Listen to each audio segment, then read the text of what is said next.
check mo, after this, for example, 3cc ito, nandito yung medication mo, na-dilute mo na, nandito yung dilute mo, pwede mo nang ilagay. Push mo yung syringe. Yun mo. Yes. Then, dapat naka-close to. Tapos to, dapat naka-close mo na kung hindi pa siya nakakabit. Pero since nakakabit na, pwedeng kahit naka-open. Para mag-close. Gets nyo? Hindi. Dali na lang yan. Kawa na tayo. Ano ba lang? Okay. So, pag nag-change tayo ang ribbon, boost na. Okay? So, dapat, close mo muna yung roller clamp. Kung may solo set ka or yung tinatawag ng glossy stick, kahit di mo na baguhin yung, ano mo dito, roller clamp, kahit naka-regulate na siya, mga 41 to 42 naka-regulate na siya, okay na yun. But since, kunwari, wala to, diba? Dapat na-i-close natin. Yung, yan na naman. Dapat naka-open na rin yung bottle mo. Kasi kung hawak pa to, tapos may cap pa yung bottle mo, hassle yun. So dapat nakatanggal na yung cap. Pag tanggal na yung cap na ganyan, pipe mo lang. Pero avoid mo na mahahawakan mo yun. Pipe, avoid mo mahahawakan kasi sterile. Supposed to be sterile. Yan, pwede mo nang ito. Tapos, mag-down ka na. Pero usually, down 30. 30, 20. And then, document mo yung bago mong sinuk, saka yung dapat may IV, fluid tag din siya. Okay, make sure na may IV fluid tag din siya. Dapat nakalagay din yung name of patient, room of patient,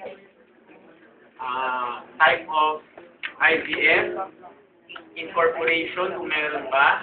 Kung wala, buhitan. Kasi minsan yung iba, dinadagdagan nila.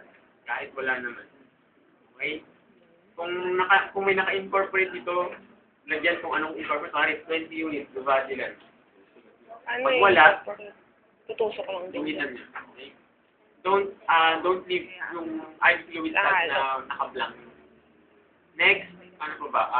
Yung room number, patient, name, tapos yung date started, saka time started, tapos date na mag-due, and then date kung time na mag-due. Kasi pag naka-KBO, usually, kinabukasan na Hindi, sabihin ko walang social. Siyempre, iba na yung date nun. So, paper may social. Kung 20 ko man, 23 dapat. Okay? Tapos, yung rate niya per minute, okay? Tapos yung signature niya. Or yung nurse on duty and OD.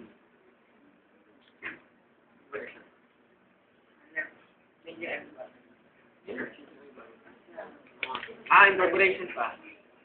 So, incorporation, alis wala ka na naman ng gagawin sa incorporation. Kunwari, yung new bottle to, tapos, kunwari may ampule ka, tapos prename mo, yung ampule, yung dot dapat, away sa'yo. Pero hindi lahat ng ampule may dot. Yung ibang ampule kasi circle nga. Pag yung circle, yun yung mas matigas. Mahirap break yun. So, ang gagamitin natin na pang break, yung cover ng syringe. Pwede natin gamitin yun. Ito na lang yung kapal pang break. Makapal yun. Tapos, make sure, kunwari for ampules, make sure na pare-pareho sila kasi minsan may nasisingit. Kunwari, tatlong Duvagilan tapos yung sa 8 So, mahirap yung gano'n. Dapat make sure na apat sila, pare-pareho sila. Minsan nangyayari yun. Okay? Kunwari, na-aspirate mo yan. Nag-aspirate ka, di ba, B? Kunwari, na-aspirate mo. Okay na din. Stop mo na. Discard mo na siya sa... Siyempre, pag ampule, lahat ampule. Pag vial, lahat vial. Kapag needle, lahat needle. Kapag syringes, lahat syringes. Okay? Tapos, next, gusto ko na. I-check ko muna, of course. Check. And then, gusto ko siya. Dito sa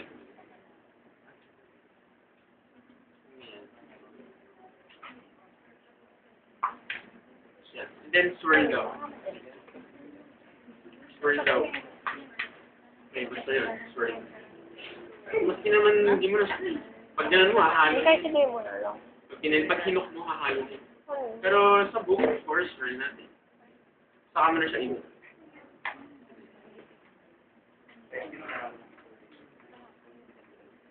Ano din na yun, kahit saan. Kahit saan. Then document nyo ha kung ano yung i-incorporate nyo. Tapos I will commit na. Next, IV push tayo. Guys, pag IV push, saan natin pinapadaan? Whiteboard, di ba? Kasi, sa mga nakarang demonstration, pag IV push, nagulat ako, ginagawa nila dito sa hair plug nila, ilalagay, IV push na tayo. So, ano yung itsura ng whiteboard? Alam niyo na naman, di ba? Yan, pag may nagkamali bukas, ngayon.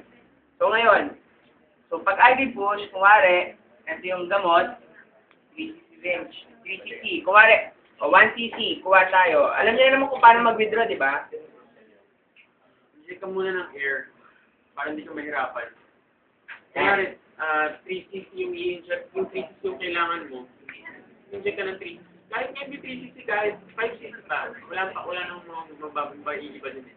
Maganda pa mas madami, mas mabilis. Mahirap time consuming.